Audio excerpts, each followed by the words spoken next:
घटनाचक्र में आपका बहुत बहुत स्वागत है। सबसे पहले आज का एजेंडा।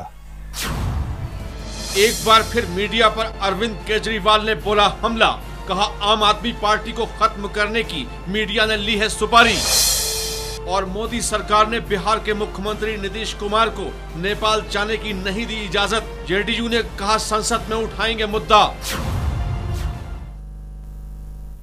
सबसे पहले बात करते हैं आम आदमी पार्टी और उसके सुप्रीमो अरविंद केजरीवाल ने जो बयान दिया है, उस बयान को आपको हम दिखाने का प्रयास भी करेंगे, लेकिन उस पर चर्चा जरूर करेंगे। उन्होंने कहा कि मीडिया अब सुपारी ले चुका है आम आदमी पार्टी को खत्म करने का। कई सवाल इससे सीधा है कि क्या वाकई इस देश में मीडिया जब उनको दिखा रहा था तब किसी ने सुपारी दी थी? अब जब उनको कुछ उनके खिलाफ दिखा रहा है, जो चीजें आ रही उनके वो दिखा रहा है, तो उनको साजिश और सुपारी क्यों नजर आता है? हमारे साथ है इलियास आजमी साहब हैं, वरिष्ठ नेता हैं आम आदमी पार्टी के। साथ ही साथ हमारे साथ दिनेश सिंह जी हैं, भारतीय जनता पार्टी के नेता हैं। हमारे साथ हैं अफजल अब्बास साहब, जेडीयू के नेता हैं, उपेंद्र प्रसाद जी और भूपेंद्र धर्मानी जी हैं, वरिष्ठ पत्रकार के तौर पर। सबसे पहले इलियास आजमी साहब आपसे जानना चाहेंगे, ये सुपारी मीडिया के बारे में क्या आप कैसे देखते हैं? आप तो कई दलों को भी देख चुके हैं, देश की सियासत को लंबे दौर में देखा है, और इस शब्द के ये जो इनकी जो रचना है, इसको कैसे देखा? उन्होंने मीडिया के एक वर्ग को कहा है। मीडिया, चलिए एक वर्ग के आप तो मीडिया में हर तरह के लोग हैं जी। सियासत में जिस तरह हर तरह के लोग तो क्या सियासत में शरीफ तरीन लोग भी हैं जी, जनता के लिए मरने मिटने वाले लोग भी हैं, मोस्ट करप्ट लोग भी हैं, मोस्ट भ्रष्ट लोग भी हैं, बेईमान लोग भी हैं। तब उस समय जब मेरा सवाल है, जब पूरे सारे सियासतदानों को ना आप करप्ट कह सकते, ना भ्रष्ट कह सकते, इसलिए कि उसमें एक से एक ईमानदार भी हैं। मीडिया का भी ठीक हाल हुई, मीडिया इतनी बड़ी हो गई है कि उसमें हर तरह के लोग हैं। उसमें सुपारी लेने लगे हैं लोग। बिल्कुल सुपारी, थोड़े थोड़े पैसे में अपना ईमान बेचते हैं। जो इलेक्शन लड़े हैं सबको तजर्बा है। तो ये उसी सुपारी मीडिया के जब आपके बारे में दिखाया जाए तो सुपारी दी थी आपने? नहीं, तब कुछ लोग नहीं, उस समय कुछ लोगों को आपने सुपारी दी थी क्या? मेरा सवाल वही था। जब आपको वो लगातार दिखा रहे थे तो क्या आपने सुपारी दी थी उनको? नहीं, तमाम मीडिया आपको दिखा रही थी। तमाम मीडिया में, प्रिंट में, टेलीविजन में, ऑनलाइन में, आप हर जगह थे, आप सुर्खियों में थे। सुन लीजिए, तब आपने ये नहीं कहा। मीडिया में जो लोग इंसान हैं वो भी भ्रष्टाचार से उतना ही त्रस्त थे जितना कि दूसरे लोग। आप तो वो उनको लगता था कि इस मुद्दे को उठाना चाहिए, तो मीडिया ने खूब उठाया। नहीं, अभी आपके ऊपर जब किसान की मौत हो जाती है, लॉ डिग्री फेक है, उस पर खबर आने लगती है, या कुमार विश्वास के जो ऊपर जो एक महिला आके जो कुछ कह रहा, तो इन तमाम चीजों जब आप घिरते हैं तो आप मीडिया सुपारी नहीं, मीडिया हो गया है section of large section, small section, big section. Media को सब कुछ दिखाना चाहिए जी, चाहे हमारे लिए। तो फिर सुपारी मीडिया कैसे हो जाता है?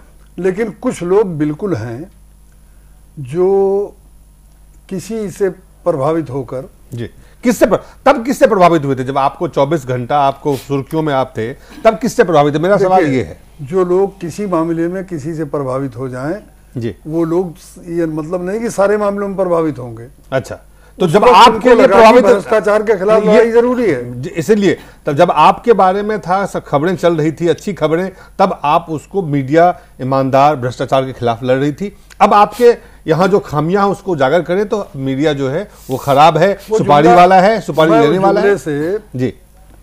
अरविंद केजरीवाल के उस जुमले से मैं पूरी तरह मुत्तफिक नहीं हूं, लेकिन ये एक सच्चाई है कि मीडिया में कुछ लोग हैं, बल्कि 2-3 चैनल हैं जी, जो सिर्फ जिनका नाम पब्लिक ने मोदी चैनल रख दिया है जी। आम पब्लिक ने मोदी चैनल रख दिया है। मैं जहां जाता हूं, जब वो चैनल आता है तो लोग कहते हैं अरे मोदी चैनल आगे बढ़ाओ। तो अब मोदी चैनल होगा, केजरीवाल चैनल होगा, राहुल चैनल होगा, या चूड़ी चैनल है, ये आप जिनके बारे में कम से कम 2 चैनल ऐसे हैं जिनको पब्लिक ही मोदी चैनल कहती है। पब्लिक कहती है, आप कहते हैं? पब्लिक कहती है, हम नहीं कहते। नहीं, आपने तो सुपारी वाला, उसी को कहते हैं सुपारी वाला चैनल। सुपारी वाला चैनल नहीं कहते, सुपारी वाले कुछ लोग हैं जी। चलिए कुछ लोग हैं। उपेंद्र जी, आपसे शुरुआत करना चाहेंगे, इससे पहले दिनेश जी के पास जाए। ये जो पूरा जुमला है, जो इस्तेमाल है, जो शब्दों का चयन है, जो उनका आक्रामकता अभी मीडिया के बारे में अब तक का उन्होंने पहले भी बयान दिए थे। आपको याद होगा कि जब उन्होंने डिनर दिया था, डिनर के बाद उन्होंने क्या कहा था कि वो जब बनेंगे तो चीफ सबको जेल में डाल देंगे, उनको इस तरह की बयान वो देते रहे, सुर्खियों में रहे हैं। लेकिन ये जो बयान है इसको कैसे देखा जाए? अब देखिए, ये जो बोल रहे हैं केजरीवाल, ये मीडिया के खिलाफ बोलने वाले कोई पहले व्यक्ति नहीं है। बहुत साल से हम सुनते आ रहे हैं, 77 से देखते आ रहे हैं। मीडिया पर बहुत बार हमले भी हुए उसके कारण। 77 में भी हमने देखा मीडिया के खिलाफ जो आरक्षण का आंदोलन चला, तो आरक्षण समर्थक लोग थे, वो लोग का आरोप था कि पूरा का पूरा मीडिया जो आरक्षण विरोधी है, हमारे खिलाफ खबरें छापता है, हमारे नेताओं के बारे में उलूल छापता है। उसमें इलेक्ट्रॉनिक मीडिया नहीं था, प्रिंट मीडिया था, और अखबार पर हमले भी होते थे। हमें पता है कि पटना में सतलाइट प्रदीप को जला दिया गया था, बहुत साल तक बंद रहा था वो पटना में। फिर 90s में भी ऐसा हुआ। जो भी एक जो पॉलिटिकल कन्फ्लिक्ट या सोशल कन्फ्लिक्ट जो हो रहा है पिछले आज़ादी के बाद से, डेमोक्रेटिक प्रेशर में, लोकतांत्रिक दबाव में जो सोशल कन्फ्लिक्ट बढ़ रहा है, तो उस कन्फ्लिक्ट में मीडिया ने हमेशा एक पक्ष का साथ लिया है और वो कंटिन्यूअस रहा है। वो मैंने देखा है, 95 में भी देखा है। तो वो जो है मीडिया का एक कैरेक्टर रहा है। लेकिन केजरीवाल के मामले में दूसरी बात है। वो तो एक है, इसमें मायावती से लेकर के मुलायम सिंह यादव, चौधरी चरण सिंह, लालू यादव, पूरा एक स्ट्रीम है। इवन बीपी सिंह तो मीडिया के बहुत डार्लिंग थे, लेकिन मंडल लगाया तो बहुत बड़े विलन हो गए। 10 साल 15 साल तक मीडिया उनको लगातार कोसता रहा। तो ये मीडिया का एक स्वरूप रहा है। मीडिया जहां तहां पार्टी बन जाती है और समाज का जो एक सेक्शन है उसके खिलाफ असंतोष पैदा होता है। ये एक फैक्ट है भारतीय मीडिया का, आप इससे हम इनकार नहीं कर सकते। लेकिन केजरीवाल के मामले की, केजरीवाल खुद मीडिया के उपज हैं। मीडिया ने उनको बहुत तवज्जो दी और उसके कारण वो यहाँ तक आए। तो जिसकी वो उपज है और वही उनको अखर रहा है। तो इस मामले में कि हम मायावती या मुलायम सिंह से तुलना केजरीवाल की नहीं कर सकते हैं, क्योंकि मायावती वगैरह आगे बढ़ी है मीडिया के विरोध के बावजूद, बल्कि मीडिया के विरोध को उन्होंने अपने पक्ष में बुनाया। अपने समर्थकों में कहा कि भाई ये तो हमारा विरोधी हमारे खिलाफ बोलेगा ही, तो मीडिया उनके खिलाफ जितना बोलता था उतना ही उसका सपोर्ट बढ़ता था। लेकिन केजरीवाल जो हैं ये तो उन्हीं के कारण पैदा हुए हैं। वो एक छोटे छोटे आंदोलन उन्होंने किया, उसको बहुत ज़्यादा कवरेज मिला। अभी भी उनका एक बहुत छोटा नेता, एक अदना सा नेता है, मालूम हुआ कि दिन भर मीडिया उसको दे रहा है। साजिया आलमी आम आदमी पार्टी छोड़ रही है और मालूम हुआ कि दिन भर भाई क्या साजिया आलमी है। और एक से एक दिल्ली में बड़े बड़े आंदोलन होते हैं, कम्युनिस्ट आंदोलन करते हैं, मजदूर वर्ग आता है, ट्रेड यूनियन का आता है, उसको 2 मिनट की जगह नहीं मिलती है मीडिया में। इनके 10 लोग 20 लोग हैं, वो पूरे हावी रहते हैं। कुमार विश्वास है, भाई क्या कुमार विश्वास है, क्योंकि इतना इंपॉर्टेंस मिलना चाहिए। तो मीडिया ने इनको इंपॉर्टेंस दिया, उसके कारण ये आगे बढ़े हैं। तो कम से कम इनके ये नहीं बनता है कि केजरीवाल ये कहते हैं। इसीलिए सवाल है कि जब केजरीवाल ऐसी बात कहे तो उसका क्या मायने निकाला जाए? मायने निकाला जाए कि वही है कि वही से लग रहा है कि कितने एरोगेंट हैं। मतलब कि जिन्होंने आपको पैदा किया, आप मीडिया के क्रिएशन है, आंदोलन के ही नहीं बल्कि आंदोलन को बढ़ाने ही मीडिया का हाथ है, तो उसके आप क्रिएशन है। अभी भी जरूरत पड़ने पर आपको आउट ऑफ प्रोपोर्शन कवरेज मिलता है। आप दिल्ली की राजनीति करते हैं, राष्ट्र भर में आपको दिखलाया जाता है। हमें याद है कि एक महाराष्ट्र का कोई MP MLA है, उसने कहा कि मैं तो चाचा हूं केजरीवाल का, जितना वो काम किया उसने तो 10 गुना काम किया। लेकिन चूंकि मैं महाराष्ट्र के कस्बे में हूं तो हमारी बात को मीडिया नहीं दिखलाता, वो दिल्ली में वो काम करते हैं तो उनका पूरा राष्ट्र दिखलाता है। तो खुद वो बेनिफिशियरी हैं। तो जब बेनिफिशियरी हैं तो आप सतर्क रहिए, आप ऐसा काम मत कीजिए।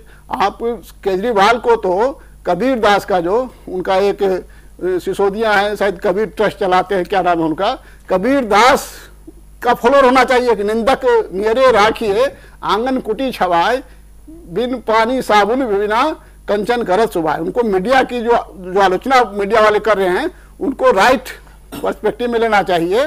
और उसके बाद है कि अपने जो भी जवाब, क्योंकि आज जो भी हम मीडिया को की खराबियां हम देखें, लेकिन मीडिया है जो कि सभी पक्ष को बराबर का मौका देता है। पहले प्रिंट मीडिया में ये बात नहीं थी। कोई एक व्यक्ति अपना पक्ष रखना चाहता था, उसको संपादक के नाम पत्र में भी जगह नहीं मिलती थी। अभी तो मीडिया वाला कहता है कि अगर हमने आपके खिलाफ कुछ कहा है और मेरी बात को काटने के लिए आप कुछ है तो आप आ जाइए। एक चैनल है, दूसरा चैनल है, तीसरा चैनल है। तो मीडिया है जो कि जिस पर मीडिया हमला करता है उसको पूरा समय मिल रहा है। कम से कम अभी मैं देख रहा हूँ उसकी बात को कम से कम मीडिया इग्नोर नहीं करता है। अगर आपके पास कहने के लिए है तो आप मीडिया के सामने कहिए। इसलिए मेरा मानना है कि केजरीवाल जो ऑब्जेक्शन कर रहे हैं वो है जो कि उससे मैं सहमत नहीं हूँ, वो गैर जरूरी ऑब्जेक्शन है। उनको इसको सही पर्सपेक्टिव लेना चाहिए। मीडिया की जो आलोचना हो रही है उसका सामना करना चाहिए। अगर वो सच है तो अपनी सच बात करें, उसको मीडिया को रोक तो नहीं रहा। वो तो नहीं कह सकते हैं कि मीडिया हमारी बात को सप्रेस कर रहा है, हमारे खिलाफ जो बोल रहा है उसको तो जगह मिल रही है, लेकिन हमारे पक्ष में हम कुछ बोलना चाहते हैं उसको ब्लैकआउट करता है। तो वो स्थिति अभी वो नहीं है जो कि स्थिति पहले के जो नेता थे मीडिया के खिलाफ बोलते थे। अपने आजमी साहब है, इन्होंने बहुत लंबे समय तक पॉलिटिक्स की है, इनको पता होगा, ये खुद भी हमें लगता है भुक्तभोगी रहे होंगे बहुत बार। तो अभी वो कम से कम वो सिचुएशन नहीं है। तो इसलिए केजरीवाल जो सुपारी मीडिया, सुपारी जर्नलिज्म, क्या क्या कहना, हमें लगता है दिनेश जी सुपारी मीडिया कह रहे हैं इलियास आदमी साहब। कुछ ऐसे चैनल हैं जो जिसको पब्लिक कहती है वो मोदी चैनल है, मैंने कहा कुछ ऐसे भी चैनल थे, वो तमाम चैनल अरविंद केजरीवाल को लगातार महीना नहीं 2 महीना नहीं आप देख रहे हैं लगातार, मेरे ख्याल से पूरी मीडिया, पूरे चाहे अखबार हो, टेलीविजन चैनल हो, चैनल्स हो, जितने भी चैनल हैं, आज इस तरह के बयान देकर अरविंद केजरीवाल क्या दर्शा रहे हैं, क्या कह रहे हैं, क्या समझाना चाह रहे हैं देश को, जनता को? दिलीप जी, मुझे लगता है कि मीडिया समाज का दर्पण है।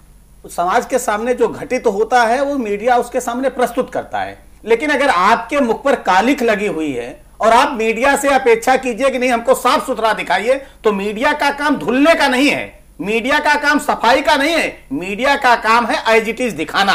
ये आपका काम है कि उस देखने के बाद, उस आईने को देखने के बाद आप अपने चेहरे को साफ कीजिए। मुझे कोई ताजुब नहीं हो रहा है दिलीप जी, इसलिए नहीं ताजुब हो रहा है कि केजरीवाल जी सबको सुपारी किलर कह सकते हैं। जो उनके साथ है वो उनके लिए अच्छा है। जितने समय उनके साथ साजिया इल्मी थी, साजिया इल्मी जी बहुत अच्छी थी। जितने समय उनके साथ आंदोलन में बीके सिंह जुड़े रहे उतने समय बीके सिंह जी बहुत अच्छे थे। जितने समय योगेंद्र यादव जुड़े रहे, योगेंद्र यादव जैसा कोई था ही नहीं। जितने समय प्रशांत जी जुड़े रहे, प्रशांत जी की वाहवाही करने पे नहीं टूकते थे। आज जब कोई भी व्यक्ति कोई सवाल खड़ा करता है, वो उनकी पार्टी का चाहे व्यक्ति हो या समाज के किसी भी कोने का कोई व्यक्ति हो या मीडिया हो, सब उनके दुश्मन नजर आते हैं। तो ये उनकी हताशा, निराशा यहां प्रदर्शित होती है। वो अपने आप को कि कोई उनको कोई सुझाव, अगर मीडिया एक रचनात्मक सुझाव दे रहा है तो आप उसका पालन कीजिए ना। आज तो राज्यपाल के नियम को मानने को तैयार नहीं है, अपने आप को गवर्नर से ऊपर समझ रहे हैं, अपने आप को अदालत से ऊपर समझ रहे हैं। आपने ठीक कहा, जब आप अन्ना आंदोलन में जुड़े थे और इलियास साहब ने कहा कि उस समय सारे तरफ भ्रष्टाचार का बोलबाला था, एक जनमानस में इस तरह से वातावरण का सृजन था, तो मीडिया ने आपको दिखाया। लेकिन जब आप करने की भूमिका में आए, जब आप धरने की भूमिका में थे, तो आपने तब मीडिया ने आपको दिखाया। जब आप करने की भूमिका में हैं और छोड़कर भाग गए, तब आपको मीडिया ने दिखाया।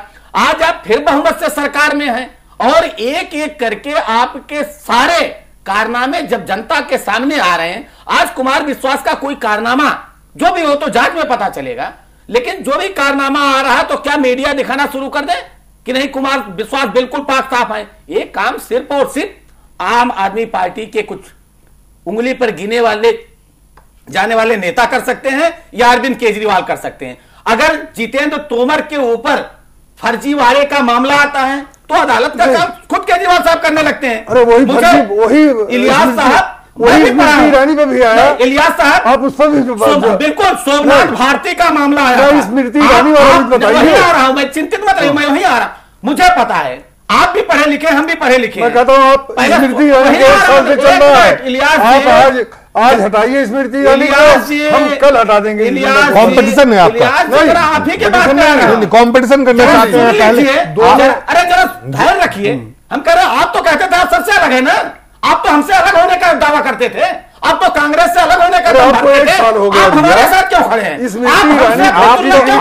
आप तो बीजेपी और कांग्रेस का विकल्प बन के आए थे। क्या तुलना कर रहे हैं? आप कह रहे हैं बीजेपी को कह रहे हैं पहले तुम सफाई करो फिर हम सफाई करेंगे, नहीं तो मैं गंदगी करते रहूंगा। फिर उसके बाद दूध का दूध। और सुनिए, विश्वविद्यालय ने कहा है, उस विश्वविद्यालय ने कहा है कि रोल नंबर मैच ने आप निकालिए, जिस दिन पाक साफ हो गया आप रखिए, कौन मना कर रहा है? तोमर का रोल नंबर में इलियास साहब 15 दिन नहीं लगते हैं। अगर आप मेरे विश्वविद्यालय से कहिए तो मैं तुरंत जाओ 24 घंटे के अंदर प्रमाण पत्र ला के दे दूं कि नहीं हमारे यहां से पास है इस सन में इस रोल नंबर से। इसमें समय लगता है, ये मामला आज का नहीं इलियास साहब। इसलिए मैं आपसे निवेदन रोल नंबर गलत, इसलिए मैं आपसे निवेदन कर रहा हूं और दिलीप जी आपसे, तो आप बार बार ये बात करें, अगर मीडिया उनके साथ उनकी पीआर एजेंसी की तरह खड़े हो जाए, या जो लोग उनके साथ देश के पीआर एजेंसी की तरह खड़े हो जाएंगे वो इस देश में सच्चे हैं, और जो उनको सुझाव दें, चाहे वो रचनात्मक सुझाव हो चाहे सही सुझाव हो। प्रशांत भूषण और योगेंद्र यादव का क्या हश्र हुआ? उनके पार्टी के थे ना, उनके फाउंडर मेंबर थे, आज वो उनको सुपारी किलर लग रहे हैं। कल आपने मीडिया में उनको बहुत दिखाया, जब एक किसान आत्महत्या फांसी पर झूल गया और एक नेता कह रहे लटक गया, आप उसको दिखा रहे तो आप सुपारी किलर हो गए। तो ये दोहरा मापदंड सिर्फ और सिर्फ इस देश में एक व्यक्ति अपना सकता है, उसका नाम है अरविंद केजरीवाल। तो मुझे थोड़ा, हमको कहीं से भी कोई इस तरह का मामला नहीं सामने आया, ये होना ही था। अरे स्मृति ईरानी बोलेंगे एक दिन, करिएगा, क्या कुल मिलाकर के जो अरविंद केजरीवाल की सोच आपको इस समय, क्या ये वही बात है जो दिनेश जी या उपेंद्र जी कह रहे हैं कि अरविंद केजरीवाल कम से कम ये नहीं कह सकते हैं कि मीडिया उनके लिए? देखिए दिलीप जी, हर सबसे बड़ी बात यह है कि हम जिस पार्टी से, हम अपनी पार्टी की सबका सपोर्ट करेंगे, गलत है सही है, लेकिन डिबेट में कम से कम इतना तो होना चाहिए कि आदमी पार्टी से हट के बात करे। पार्टी एक मानवता के आधार पर, यह इंसान बात करना चाहिए, इसमें दो राय नहीं है। मैं ऑन एयर बोल रहा हूं, आपके चैनल बोल रहा हूं, कोई कि मीडिया आज के डेट में मीडिया कुछ लोगों के हाथ की कठपुतली बनी हुई है। हो सकता है कि हम ना हो, आप हो, आप में कोई और हो, इससे इनकार नहीं किया जाता। क्योंकि मैं गवाह हूं, मैं कहना नहीं चाहता कि जब मोदी जी का कंपेनिंग चल रहा था, उसमें कई चैनलों पर मैं गया, तो चैनल के अंदर जो डिबेटें हो रही थी उसमें यही सब बातें उठ के आ रही थी। खुद चैनल के लोग बुला करते थे। कहने का मतलब यह कि कुछ ना कुछ लोग हैं बिके हुए हैं और प्रभावित है, ना बिके और प्रभावित है। अरविंद केजरीवाल, आप दोनों से मैं पूछना चाहता हूं, तो जब अरविंद केजरीवाल को दिखाया तो बिके हुए मीडिया था। नहीं, मैं उसी पे आ रहा हूं। इसका मतलब ये नहीं है कि अरविंद केजरीवाल ने कहा तो आप बहुत पहले उसका जो आपने कहा कि जो लोग मोदी को दिखा रहे थे, या आप कह रहे हैं कि कुछ लोग उसमें बिके हुए थे, मुझे ये बताइए, जब अरविंद केजरीवाल को 24 घंटा दिखाया जा रहा था तो बिकॉज मीडिया दिखा रहा था? नहीं, मैं तो ये कह रहा कि सब कंपटीशन का मार्केट है। अगर मार्केट नहीं, आप अगर आपका एक बाइट अगर कोई आपका रिपोर्टर नहीं लेता है तो उसका क्लास है कि उस चैनल पर चल रहा है, मेरा क्यों चल रहा है? तो कंपटीशन का तो मार्केट है। आप दोनों बातें कह रहे थे। आप कह रहे हैं कि कंपटीशन का जमाना है, आप कह रहे हैं बिका हुआ है। मैंने लफ्ज बिका बात नहीं कहा, मैंने कहा कि प्रभावित कुछ ना कुछ चैनल है, इससे इनकार नहीं किया। आप वही तो सवाल है, जब आपके पक्ष में दे, जब 24 घंटा आप कह रहे हैं। मैं पक्ष विपक्ष की बात नहीं कर रहा हूं। जाहिर सी बात है कि आपके पास जो न्यूज आएगा आप दिखाएंगे। अरविंद केजरीवाल ने जो बयान दिया है, मैं उसके पक्ष में नहीं हूं कि मतलब वो पक्ष में है,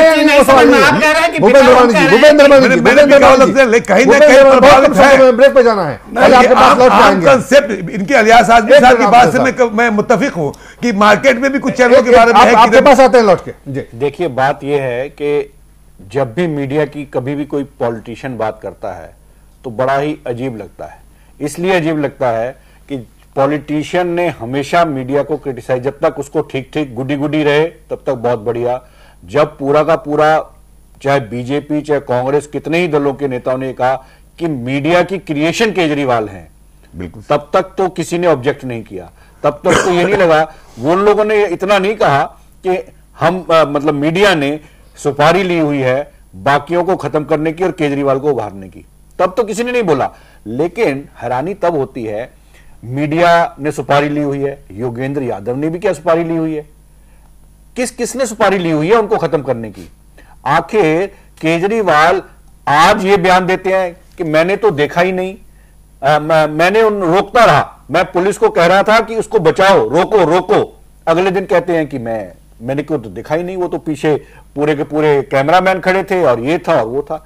अब अगर वो सच्चाई, कैमरा जो है अगर वही झूठ बोलने लग गया है, तो मुझे मालूम नहीं अगर कोई कैमरे में ऐसी ट्रिक आ गई है कि आप उसको बदल दें। लेकिन मुझे ये लगता है कि ये जो एक प्रथा चल पड़ी है कि पूरा का पूरा मीडिया अपनी खामी को छुपाने के लिए, बस जैसे ही आपके ऊपर सवाल उठे कि आप डिलीवर करो तो आप कहो मीडिया, जैसे ही आपके ऊपर सवाल उठे कि आपकी कमीज भी उतनी गंदी है जो आप दावा करके आए थे कि आप व्यवस्था को ठीक करेंगे, आप अपने आप को ठीक नहीं कर पाए, आपके सहयोगी छोड़ के जा रहे हैं, आपके सहपाठी छोड़ के जा रहे हैं, आपके कार्यकर्ता छोड़ के जा रहे हैं। महाराष्ट्र में मास स्केल पे रेजिग्नेशन हुआ है उस पार्टी के कार्यकर्ताओं का।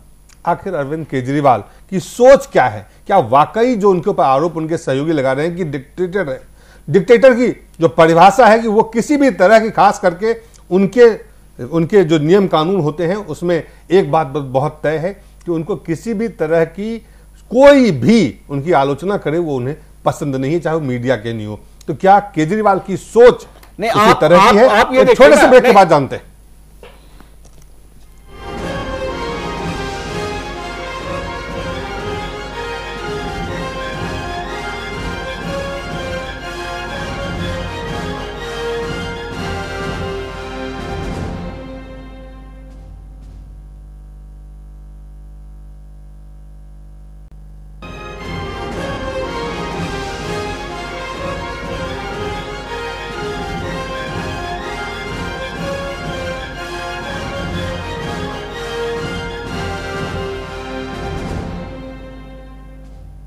घटना चक्र में आपका हम चर्चा कर रहे हैं कि आखिर अरविंद केजरीवाल किस तरह की सोच के व्यक्तित्व या चरित्र हैं। क्या उनकी सियासत में अगर किसी ने उनकी आलोचना की या उनकी खामियों को गिनाया तो क्या उन्हें वो अपने पार्टी से निकालते रहेंगे, या मीडिया अगर उन खामियों को उजागर करे तो मीडिया जो है सुपारी लेने वाला मीडिया हो जाता है? अरविंद केजरीवाल का ये दोहरा मापदंड किस सोच को दर्शाता है उपेंद्र जी? ये तो वही है कि मीडिया से सबसे ज्यादा कौन डरता है। मीडिया से सबसे ज्यादा, खास करके जो स्वतंत्र मीडिया है उसे सबसे ज्यादा डर लगता है डिक्टेटर को, क्योंकि मीडिया और स्वतंत्र मीडिया है जो डेमोक्रेसी का प्रहरी है। तो जो अनडेमोक्रेटिक रहेगा उसे लगेगा कि हम जो कहते हैं वही सही है जी, और हम जो कहते हैं वही गलत है, और उसी बात को मीडिया है जो वो करे। और अगर उसने नहीं किया तो फिर तो इलियास आजमी साहब आपके पार्टी में मैं एक शब्द का इस्तेमाल करता हूँ, मीडिया ट्रैप जी।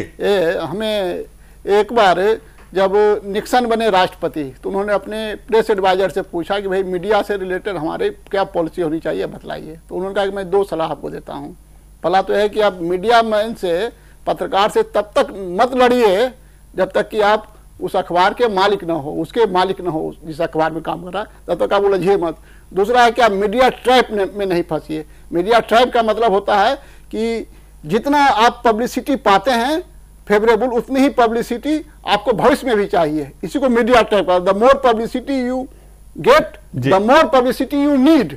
तो वो बोले कि इसे ज्यादा पब्लिसिटी के चक्कर में मत पड़िए, क्योंकि एक बार आप पढ़ गए फिर आपको लगातार उसकी जरूरत पड़नी पड़ेगी। वही मीडिया ट्रैप में जो नेता पड़ जाते हैं, मीडिया फेवरेबल मीडिया के जो अभ्यस्त हो जाते हैं, फिर बाद में वही थोड़ा सा अनफेवरेबल होता है तो फिर उस जाल में अपने को फंसे हुए दिखाई पड़ते हैं। वही हाल केजरीवाल का है जी।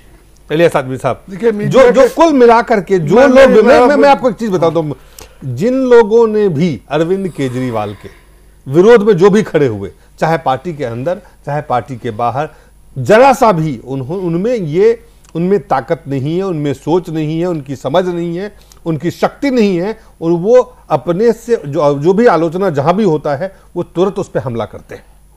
आज अरविंद केजरीवाल के तरफ से या पार्टी के तरफ से संजय सिंह कहते थे आप तथ्यहीन, बिना सबूत, तमाम चीजें आपने कह दी।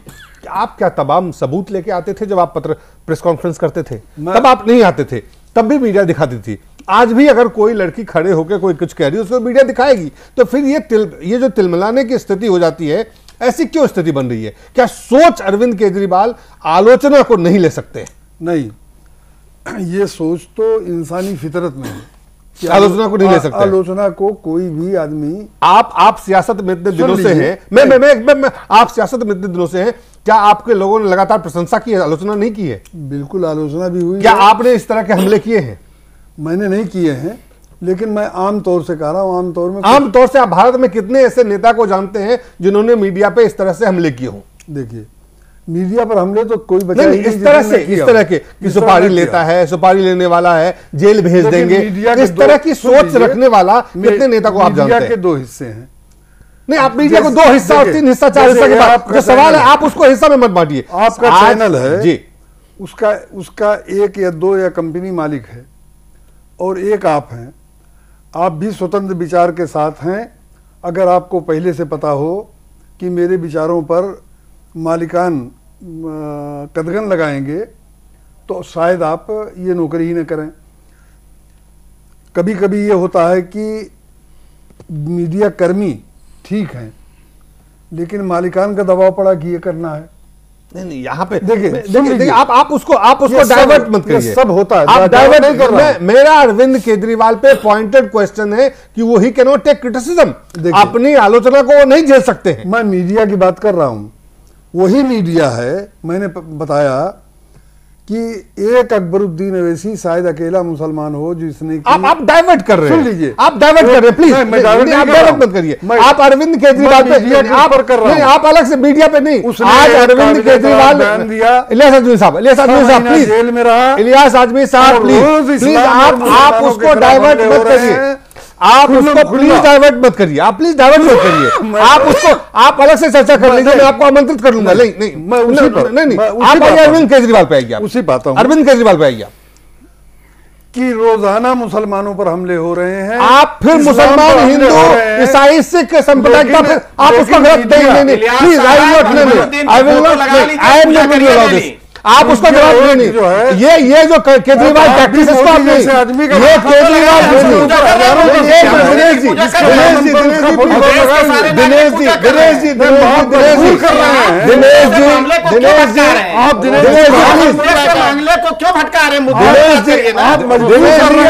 बुनियादी तौर से जवाब नहीं देना चाहते हैं। इलियास आजमी साहब जैसे वरिष्ठ नेता आज उस बात को दरकिनार करके आप ये केजरीवाल रणनीति मत अपनाइए। और जिसके केजरीवाल रणनीति नहीं, ये केजरीवाल वाली नहीं। आप केजरीवाल वाला काम मत करिए। इलियास आजमी साहब, इलियास आजमी साहब, इलियास आजमी साहब, इलियास आजमी साहब, please please please please please stop. आप सवाल का जवाब दीजिए, अगर नहीं दे सकते तो मत दीजिए। आप उसको डाइवर्ट मत करिए। हम आज सांप्रदायिकता और मीडिया पे बहस करने नहीं बैठे हैं। आप चाहिए तो उसको मैं आपसे अलग से आप आइए करिए। नहीं प्लीज प्लीज आप आइए केजरीवाल और मीडिया पे, जिस पे हम चर्चा करेंगे। आप केजरीवाल के बयान पे बात करिए, उस पर जवाब दे सकते हैं क्या? मैं तो पहले कह चुका हूँ केजरीवाल का सुपारी वाला बयान कोर्ट जेल सही नहीं था, उसे भी दिखला देगा। लेकिन ये सही है कि मीडिया में कम से कम 2 चैनल ऐसे हैं जिनको जनता भी मोदी चैनल कहती है। आप जनता की बात नहीं कर रहा हूं मैं, यहां हम केजरीवाल की बात कर रहे हैं। दिनेश जी नहीं, सिर्फ आप कह रहे हैं कौन सी सोच को दर्शाता है। दिलीप जी, ये फांसीवादी सोच को दर्शाता है कि अरविंद केजरीवाल का। और दूसरी, आज भी वो अफसरशाही के नशे, एक मिनट आज भी वो अफसरशाही के नशे से नीचे नहीं उतर पा रहे हैं। आदमी से आप भी बीजेपी बन गए हैं, आप भी बीजेपी बन गए हैं। आप हर चीज आप कहते हैं बीजेपी स्मृति ईरानी को नहीं कर रही है, तो आप तो साफ करने आए थे। आप तो व्यवस्था परिवर्तन करने आए थे, आप तो चीजों को दुरुस्त करने आए थे, आप तो लोकतंत्र स्थापित करने आए थे। आप आप क्या कर रहे हैं? बोला जिसके 72 छेद, आपके ऊपर जब सवाल उठे सूप बोले। मैं कह रहा हूँ बोले तो सूप बोले, इसीलिए तो मैं बोल रहा हूं बोले जिसमें 72 छेद। फांसीवादी सोच दर्शा रही कि आपके खिलाफ अगर कोई, जब आप अरे एक आदमी जिसके राज में हजारों इंसान मारे गए, और इलियास साहब और जिम्मेदार वो था, प्रशासन से कौन डरता है? कौन डरता है? मीडिया से क्यों डर रहे हैं? मतलब आपके अंदर कुछ ना कुछ चोर है ना। अरविंद केजरीवाल को मिला करके क्यों डर रहे हैं? अरविंद केजरीवाल को कह रहे हैं भूपेंद्र धर्मानी जी, देखिए मैं आपको जो कुछ अरविंद केजरीवाल आज कह रहे हैं, ये स्थिति, हालांकि इसके संकेत जब योगेंद्र यादव जैसे सरीखे नेता, प्रशांत भूषण जब बाहर हुए तो ये मीडिया कोई उनके लिए बहुत बड़ी चीज नहीं, लेकिन मीडिया पे बयान देके उन्होंने बहुत साफ शब्दों में, अगर नहीं भी कहा है तो उनको किसी भी तरह की आलोचना पसंद नहीं है। कहा पूरी मीडिया को। एक बात तो साफ है कि अगर जो कुछ उन्होंने कहा है तो आपके सामने है कि मीडिया के ऊपर इतना बड़ा कटाक्ष होने के बाद भी मीडिया आज भी उन्हीं पर चर्चा कर रहा है। एक बात। दूसरी बात, जो मीडिया में उन्होंने कहा है या जो भी उन्होंने इलेक्शन में जनता से प्रॉमिस किया है, जब मीडिया उस चीज को कुरेदता है, हाईलाइट करता है, तो उनको अब बुरा लगने लगा है। जब ये मीडिया कहता है कि आखिर पार्टी के अंदर इंटरनल डेमोक्रेसी कहां है जिसकी आप बार बार चर्चा करते हैं, तब उनको तकलीफ होती है। जब उनके पार्टी के जो और कार्यकर्ता जो जिन्होंने उनके साथ बैठकर पार्टी बनाई, उन्होंने जब उनकी ऑटोक्रेटिक एटीट्यूड का विरोध किया जिसको मीडिया ने दिखाया, उन्हीं की पार्टी का अंदर का मामला जिसको मीडिया ने दिखाने का प्रयास किया, उससे उनको तकलीफ है। मीडिया ने जब उनको यह दिखाया कि आप किसान की बात कर रहे हैं और किसान के लिए जो ड्रामा कर रहे हैं, आपका पहले दिन का बयान और दूसरे दिन का बयान जब दोनों आधे आधे स्क्रीन के ऊपर चलता है तो उससे उनको तकलीफ है। अब कल को मीडिया यह पूछेगा कि भैया वो इंटरनेट कहां है, वो बसों के अंदर जो आप लड़कियों के लिए वो कह रहे थे कि हम सुरक्षा के लिए प्रदान करेंगे आपको मोबाइल सेट, वो कहां है।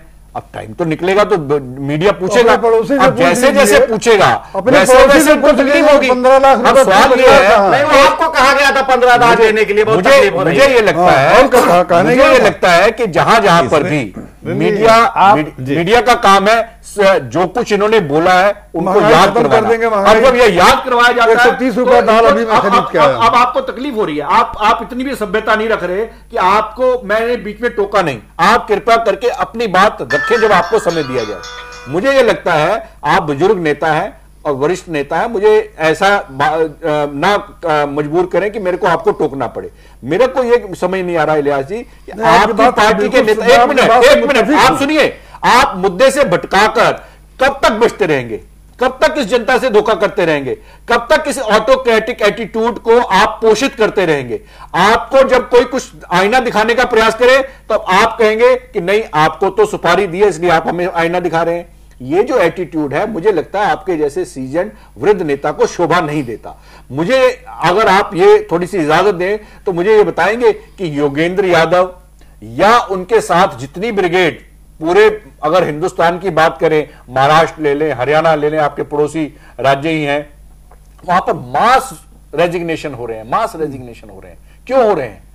क्या वो मीडिया करवा रहा है क्या?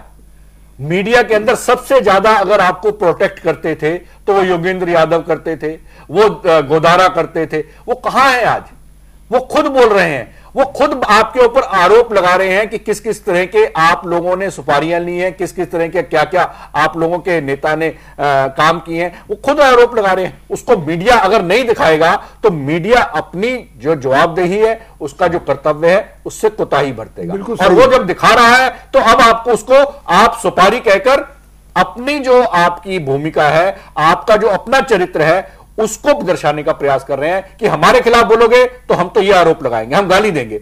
अरे गाली कब तक देते रहोगे? ये जनता के सामने गाली का जो आपका एक बवंडर मचाने का जो आप शुरू से, अगर आप आंदोलन से केजरीवाल का व्यवहार देखें तो केजरीवाल जी का व्यवहार शुरू से ऐसा रहा है कि वो पत्थर मारते हैं और भाग लेते हैं, और जब उनको पकड़ता है कोई कि ये पत्थर क्यों मारा तो वो कहते हैं कि नहीं तुमने सुपारी ली है, तुम्हें तो फलाने ने भेजा। ये एटीट्यूड अब नहीं। मैं एक और बात पूछना चाहता हूं इलियास आदमी साहब से, जो भी लोग आपके साथ थे इंक्लूडिंग मीडिया, क्योंकि मीडिया को यह लग रहा था कि आपके दावे थे कि आप व्यवस्था को दुरुस्त करेंगे, आपके दावे थे कि आप ये सवाल दिनेश जी से नहीं करेंगे कि पहले स्मृति ईरानी के बारे में बात करो फिर हम तोमर के बारे में बात करेंगे। ये उम्मीद या अपेक्षाएं नहीं की गई थी। आप आए थे चीजों को दुरुस्त करने के लिए, बड़ी उम्मीद से आप भी जुड़े। आप आम आदमी पार्टी के नेता नहीं थे, आप भी जुड़े। आपने कहा कि हमें लगा ये चीजें ठीक कर सकता है। पहले दिन से हूं। नहीं, आप पहले दिन से जुड़े, उसी उम्मीद के साथ आप भी जुड़े थे। आपने भी उसी उम्मीद से जुड़ा वहां पे, सत्ताधारी पार्टी छोड़ के, सत्ताधारी पार्टी छोड़ के आप वहां इसलिए गए कि वहां आपको लगा कि ये व्यवस्था को बेहतर कर सकता है। आज वो तमाम लोग, तमाम संगठन मीडिया में अगर सवाल उठ रहे हैं तो आप उनके ऊपर उसको दुरुस्त करने के बजाय आप उनके साथ बिल्कुल दुश्मनी कि नहीं ये तो हमारा दुश्मन है, ये तो हमारे लिए सुपारी ले रखा है। ये जो एटीट्यूड है, इससे आप क्या डिलीवर कर सकते हैं जो प्रॉमिस किया है? नहीं, उससे नुकसान होगा, मैं मानता हूं। लेकिन अब एक आदमी अचानक भावुकता में उसकी जबान से क्या निकल जाता है। लेकिन मैंने जो सुना वो सुना कि मीडिया का एक वर्ग, पूरी मीडिया को नहीं कहा, उन्होंने आपके पार्टी से जो लोग, और मैं इसको तस्लीम करता हूं कि जिस तरह नेताओं में हर तरह के लोग हैं, उसी तरह मीडिया में भी हर तरह के लोग हैं। हो सकते हैं, मीडिया के हो सकते हैं, लेकिन सवाल यह है कि अरविंद केजरीवाल के लिए तो यही मीडिया जो लगातार 24 घंटे मोर देन एक दिल्ली के एक राजनीति, दिल्ली के गली में सियासत को पूरे देश ने देखा, पूरी दुनिया ने देखा, इसी मीडिया के माध्यम से देखा। ठीक है। तो आज वो मीडिया आपके लिए सुपारी लेने वाला कैसे हो गया? नहीं, पूरा मीडिया नहीं है। वो एक वर्ग, वो उस समय वो वर्ग नहीं दिख रहा था आपको, आज वो वर्ग क्यों दिखने लगा? सवाल ये है कि क्या आप अपने जो आपने वादे किए थे, जो आपने प्रॉमिसेस किए हैं, जो आपको डिलीवरी का टाइम है, because you have to deliver now. आपका सवाल का जवाब दे देता हूं। एक चैनल था जो सिर्फ दिल्ली के चुनाव शुरू होने तक मुसलसल सिर्फ खामियां तलाश करके लाता था, कोई न्यूज नहीं दिखाता था। आप उस एक चैनल का नाम नहीं बताते हैं, आपने कहा है सेक्शन ऑफ मीडिया। आप अब मेरा सवाल वो नहीं है, मेरा सवाल नहीं, आप उस चैनल के बारे में बात कर सकते हैं जाके जहां चाहें। मेरा सवाल है कि आप उसी चैनल ने चुनाव में अरविंद केजरीवाल का इंटरव्यू लिया और इंटरव्यू चलाया 2 दिन। आप उस समय आपने नहीं कहा मीडिया सुपारी वाला है, उस समय आपने नहीं कहा। इलियास आजमी साहब, आज सवाल है कि उस समय आपने नहीं कहा, जब आपको डिलीवरी के लिए प्रेशर हो रहा है, when you are being expect, जो आपने जितने आज आप कह रहे हैं ना, आज अरुण सोरी ने कहा कि अच्छे दिन कहां है, तो उन्होंने तो नहीं कहा नरेंद्र मोदी ने पलट के कि यहां मीडिया जो है और ये जो है हमारा दुश्मन है, ये तो नहीं कहा। अरविंद केजरीवाल ने तो आप तमाम जो लोग छोड़ के गए हैं उसके बारे में क्या नहीं कहा अरविंद केजरीवाल ने, आपके नेताओं ने क्या कहा उन नेताओं के बारे में, उस प्रशांत भूषण के बारे में क्या कहा जो पीआईएल दाखिल करके आपके सामने दस्तावेज लेके आते थे। मैं बिल्कुल परेशान हूं इसी बात को लेके कि पूरे मुल्क में एक पार्टी थी बीजेपी, उसके विचारों से चाहे कोई सहमत हो या न हो, लेकिन वो एक डेमोक्रेटिक पार्टी थी, एक आदमी की पार्टी नहीं थी। आप आम आदमी वो भी एक आदमी की पार्टी हो गई। आप आम आदमी पार्टी के बारे में बात नहीं करेंगे जब भी आपसे ये ऊपर आप कहते हैं एक और हमारे आदमी को कह रहे हैं, आप एक आदमी को कहते हैं, चौथा कोई आता है वो कहता है नहीं नागपुर से चलता है। ये पहले आप लोग निर्धारित तय कर लीजिए कि सचमुच एक ही आदमी चला रहा है, बीजेपी पे हम चर्चा नहीं कर रहे। ये इलियास आजमी साहब को जब जवाब नहीं मिलता है तो या तो वो लेके चले जाते हैं कम्युनलिज्म एंड मीडिया पे, मोदी एंड मीडिया पे, बीजेपी एंड मीडिया। मेरा सवाल अरविंद केजरीवाल से, आप कृपा करके उसको, आपसे मैं विनती करता हूं कि आप उसको डाइवर्ट मत करिए। आप उस सवाल जी बहसियत मजमूई कुल मिलाकर मीडिया को बहुत अच्छा मुल्क के लिए मानता हूं। मीडिया की वजह से बहुत सारे आप मानते हैं, आपके बारे में मेरा सवाल नहीं है, सवाल है अरविंद केजरीवाल के बारे में, सवाल है आपके पार्टी के सुप्रीमो के बारे में, सवाल है आपकी पार्टी के सुप्रीमो के सोच के बारे में, उस पर सवाल उठ रहा है। सवाल इसलिए उठ रहा है, सुप्रीमो बने नहीं है इसलिए अभी सुप्रीमो मत कहिए जी। इलियास साहब अच्छे इंसान हैं, इसलिए दुख होता है। देखिए इलियास साहब की जगह कोई दूसरा कहता तो दुख ना होता, लेकिन जिस मुद्दों पर इलियास जी आप पार्टी ज्वाइन किए थे, उस मुद्दे के आधार पर मुझे लगता है आपको प्रशांत भूषण और योगेंद्र यादव का समर्थन करना चाहिए था। उस मुद्दे पर आपको मीडिया का समर्थन करना चाहिए था, लेकिन आप भी उसी भीड़ में शामिल हो गए अरविंद केजरीवाल का समर्थन करने, इसलिए दुख होता है। तो मीडिया को अगर ना हो, मीडिया का नहीं, अगर ना हो इसी तरह से निरंकुशता फैलती चली जाएगी। अफजल साहब एक मिनट बस, मीडिया की सारी अच्छाइयों बुराइयों को जोड़ के कुल मिलाकर मैं मीडिया को मुल्क के लिए रहमत मानता हूं। नहीं तो आपके हाथ में रिमोट है ना, आप कह रहे हैं कि कोई चैनल ऐसा है, तो आपके हाथ में रिमोट है, आप बदलिए चैनल। आप दोषारोपण कर रहे हैं, किसी ने कहा किसी को देखिए, आप इस तरह से किसी को सुपारी किलर आप कह देंगे कि आप सुपारी टू फिनिश आप, हाँ, अब उसको खत्म कर देने के लिए सुपारी ले लिया है मीडिया ने। ये मुझे लगता है कि एक मैच्योर राजनीति नहीं है और एक परिपक्व नेता नहीं है।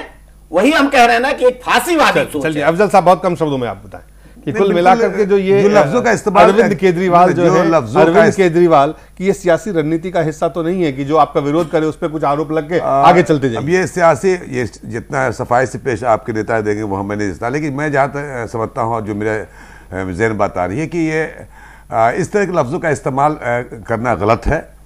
और ये भी हो सकता है कि ये बयान देख के वो हमें मतलब मीडिया बने रहे, ये भी हो सकता है। अरविंद केजरीवाल को की महारत जो है, उनके वो जो चीज जानते हैं कि कैसे सुर्खियों को बटोरना है। हर समय वो कोई ऐसा, जब मीडिया वाले को जेल भेज रहे थे तब भी उनको पता था वो क्या बोल रहे हैं। जब आज वो कह रहे हैं कि सेक्शन ऑफ मीडिया ने सुपारी उनके लिए, उनकी पार्टी को समाप्त करने के लिए लिया है, तो क्या जो क्रिटिसिज्म हो रहा है, जो खामियां गिनाई जा रही है, उन जिनको उजागर किया जा रहा है, चाहे किसान की मौत हो, चाहे तोमर का मामला हो, चाहे दिल्ली सरकार में वहां जो टकराव उन्होंने लिया है, इन तमाम चीजों पे कहीं ना कहीं उनकी खिंचाई हो रही है मीडिया में, तो उनसे रास्ता निकालने के लिए उन्होंने इसका इस्तेमाल किया। अब देखिए कुछ लोग तो वास्तव में ही पर्सनल खुन्नस निकाल रहे हैं। अगर मीडिया के कुछ लोग हैं जिनको पर्सनली जानते होंगे कि फला व्यक्ति है जो हमारे खिलाफ पड़ा हुआ, लेकिन उसको जनरलाइज नहीं करना चाहिए। A large section of media, उन्होंने कहा, a large section of media, a large section of media had tried everything to tarnish his party's image. देखिए पॉलिटिक्स का मीडिया से जो रिलेशन है उसमें इस तरह से बिटर रिलेशन बनते रहते हैं, लेकिन मैच्योरिटी यही है कि उसमें भी आप संभाल लीजिए कि ये कोई अस्वाभाविक नहीं है। बहुत सारे राजनीतिक इवन बीजेपी के भी आलोचना करती है मीडिया की, उसके नेता भी करते हैं, कांग्रेस के नेता भी करते हैं। लास्ट वर्ड धर्मानी साहब, लास्ट वर्ड, ब्रेक पे जाना है। देखिए मुझे ये लगता है कि मीडिया के ऊपर आलोचना हर नेता लगभग करने के प्रयास करता है, ठीक है, वो स्वाभाविक है, लेकिन जो केजरीवाल जी ने किया है आज, ये वास्तव में बहुत ही ज्यादा घिनौना, उन जो जिस पद पर वो बैठे हैं उसकी गरिमा के अनुरूप नहीं है जी। मुझे लगता है कि उनको अपने वचनों को, अपने बोलों को अब तोल के बोलना चाहिए। अगर कभी वो कहते हैं इनको अंदर करूंगा, कभी मीडिया के ऊपर वो किसी प्रकार का अटैक करते हैं, कभी कुछ करते हैं, मुझे लगता है कि उनको अब अपने जो कार्य प्रणाली है उसको सुधारने की आवश्यकता है। चलिए, मोदी सरकार ने क्या राजनीतिक फायदे के लिए है, और नीतीश कुमार बिहार के मुख्यमंत्री नेपाल का दौरा करना चाहते थे, उनको सहमति उनको नहीं मिली, इजाजत नहीं मिली, तो क्या माना जाए कि क्या इसके पीछे सियासत है? एक छोटे से ब्रेक के बाद।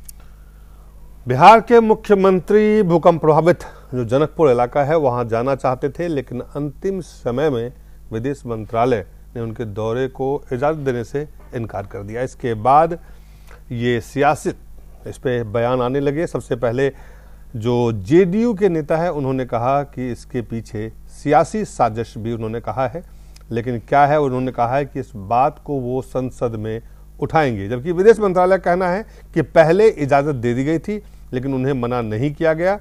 विदेश मंत्रालय ने जो अपनी सफाई में कहा है कि नीतीश कुमार का दौरा रद्द नहीं बल्कि टाला गया है ताकि राहत कार्य में बाधा ना पहुंचे।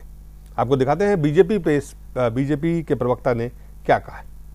नेपाल में जितनी बड़ी आपदा आई है और भारत की ओर से बहुत बड़े पैमाने पर जो रिलीफ एफर्ट्स किया जा रहा है, उसमें इस प्रकार की मुख्यमंत्री का विजिट होता है तो उसमें कहीं ना कहीं उन रिलीफ एफर्ट्स को उनके रिलीफ एफर्ट्स में कहीं ना कहीं कठिनाई आती है। तो इसलिए मैं उम्मीद करता हूं अभी भी जिद छोड़कर जेडीयू इसको कोई राजनीतिक मसला नहीं बनाएगी और जैसा स्थितियां सामान्य होंगे वहां नीतीश कुमार जी को जाने में कोई रोकेंगे नहीं, क्योंकि अभी कुछ भारत की ओर से भी कुछ वीआईपी विजिट्स हुए हैं, कुछ बहुत बड़ी सीनियर ऑफिशियल्स की टीम गए हैं वहां। तो इस समय जाना वहां की रिलीफ एफर्ट्स के लिए दिक्कत पैदा हो सकता है, तो इसलिए ऐसा नसीहत दिया गया, मैं मानता हूं। ऐसा मानता हूं। क्या सवाल उठ रहा है कि चूंकि विधानसभा चुनाव होने हैं, बहुत कम दिन रह गए और विधानसभा चुनाव को लेके इससे क्या नीतीश कुमार को फायदा हो सकता था? उपेंद्र प्रसाद जी, आपसे शुरुआत करेंगे। क्या वाकई आपको सियासत दिखता है या आपको लगता है कि इसमें कुछ लॉजिकल जो तर्क दे रहे हैं, जो सरकार से टाला गया है, तत्काल उनको रद्द नहीं किया गया है? सियासी लोग हैं तो सियासत करेंगे ही। हमें लगता है कि नेपाल यात्रा भी सियासी मकसद से ही कर रहे थे नीतीश कुमार। हाँ, उनको रोका भी गया है सियासी मकसद से ही। आपको याद होगा कि जब उत्तराखंड में विपत्ति आई थी तो उस समय नरेंद्र मोदी जी को भी रोका गया था, उत्तराखंड के प्रशासन ने रोक दिया था, वहां नहीं जाने दिया था। तो ये उसमें है कि उत्तराखंड प्रशासन ने रोका था, वहाँ सरकार थी, कांग्रेस की सरकार थी, और यहाँ है जो भारत सरकार ने ही रोक दिया कि भाई नहीं जाना आपको नेपाल। अगर नेपाल चले भी जाते तो हमें नहीं लगता है कोई फर्क है। उनका थोड़ा सा दावा बनता था कि बिहार के भी लोग बहुत वहाँ रह रहे हैं, तो उनके बीच जाते तो शायद लोगों में कॉन्फिडेंस ज़्यादा आता। हालांकि यात्रा के लिए भी बहुत देर उन्होंने कर दी। जब भूकंप आया था उसके 2 रोज 3 रोज के बाद ही जाते हो, जिस समय की अभी उस समय भीतर तो बहुत हजारों लाखों लोग आ गए हैं, बिहार वापस आ गए हैं। तो वो भी सियासत ही कर रहे थे। उनको अगर जाना चाहिए तो फौरी तौर पर जाना चाहिए था। बिहार के कुछ लोगों को दूसरे अधिकारियों को भेजना चाहिए था, विदेश मंत्रालय के द्वारा, विदेश मंत्रालय के भारत सरकार के जो सहायता टीम गई हुई थी उसमें बिहार के लोगों को डाल करके वहाँ मैसेज पहुँचा था कि भाई हम आपके साथ हैं। तो समय पर उन्होंने वो किया नहीं। और जब नेपाल के लोग कह रहे हैं, नेपाल की सरकार कह रही है कि भाई बाहर से जो राहत कर्मी आए हुए हो वापस चले जाओ, उस समय नीतीश कुमार जाना चाह रहे हैं। तो वो उनकी सियासत है जो रोका गया है। हमको लगता नहीं भी रोका जाता तो कोई फर्क नहीं पड़ता, लेकिन उनको लगता है कि वहाँ जाएंगे फिर हेडलाइन क्रिएट करेंगे, वो कहेंगे कि भाई हमने विपत्ति आई थी तो हमने किया था, क्योंकि बिहार का जो बॉर्डर इलाका है उसमें बहुत रिश्तेदारी है। इधर के लोग उधर रिश्तेदारी रहती है, उधर के लोग इधर की रिश्तेदारी रखते हैं। बहुत सारे लोगों को तो पता नहीं होता कि हम बिहार के हैं कि नेपाल के हैं। तो उसमें अपनी स्थिति बेहतर करने के लिए वो कर रहे थे। तो ये दोनों तरफ मुझे सियासत दिखाई पड़ती है। अफजल आप क्या कहेंगे आप? मैं बिल्कुल, सियासत तो है ही कि नीतीश जी को रोकना, बिहार के मुख्यमंत्री को रोकना, और इसलिए मैं नहीं बोल रहा हूँ कि चूंकि पार्टी से हूँ, बल्कि एक बिहार के होने के नाते बिहार का एक पड़ोसी देश तो अलग है लेकिन बहुत पड़ोसी है, बहुत सटा हुआ है। बेतिया हुआ, पूर्णिया हुआ, बेतिया हुआ, फिर सीतामढ़ी हुआ, सब एकदम नेपाल सटा हुआ।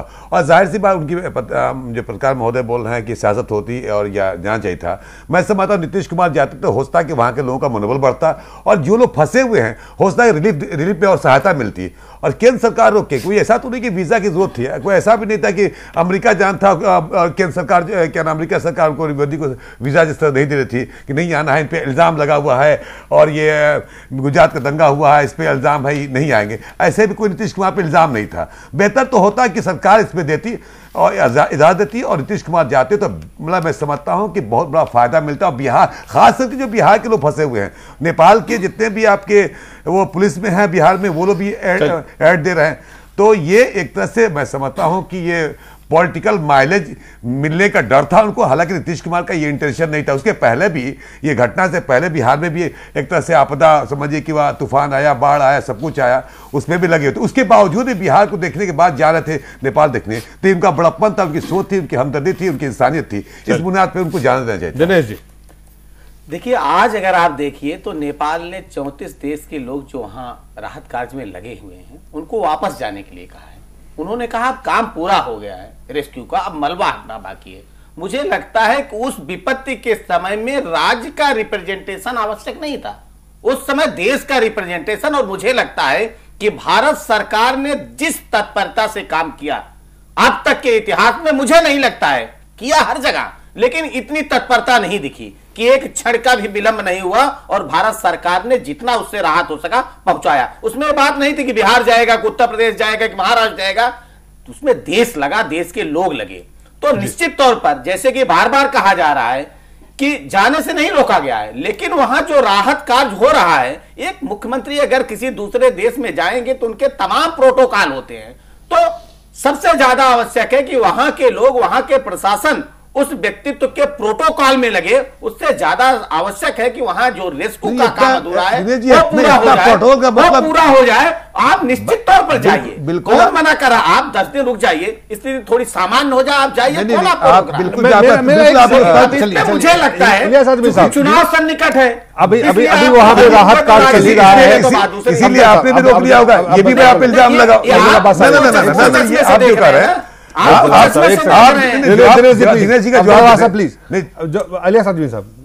इस समय जब वहां पे राहत काम चल रहा है, इस समय जब राजनेता उपेंद्र जी ने कुछ बात कही, इस समय क्या लगता है कि इस समय तुरंत जाने के पीछे कोई और मकसद रहा हो? क्योंकि चूंकि बिहार के वहां पे जो सटा हुआ इलाका है वहां बहुत ज्यादा असर भी है, बिहार के इलाके में भी असर है, वहां का सीधा सीधा नीतीश कुमार के मन में भी क्या सियासी यात्रा के पीछे अपनी सियासत थी?